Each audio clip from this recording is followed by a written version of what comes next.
dito sa Pinas. Hindi niyo po na itatanong at hindi ko rin po dapat sabihin kaso lang bida-bida ako. Ate ko nga pala ay galing abroad. So, habang nandito daw po siya sa Pinas, ay kailangan niya daw po mag-business dahil daw po sa mahal ng bilihin dito. Hindi po kakasya yung 21 pesos na sinasabi ng NEDA. Yun na nga, unboxing niya na. Kaya, siyempre, bida-bida ko, binidyohan ko na. O, yan o. Papakita niya yan kung ano-ano mga laman niyang in-order niya sa TikTok. Ayan nga po. O, diba?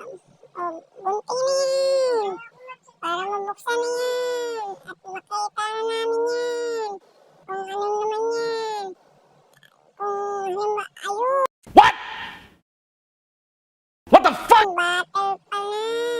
Battle ng lagayan ng mga tuyo. Stop it. Get some help. Peraso, 3 peraso lang pala eh. Tapos ang dami-dami pong sinabi. Ay naku, patay. Gago! Napa-okay pa ate ko. Sobrang ganda daw ng order niya. Quality. Sana all.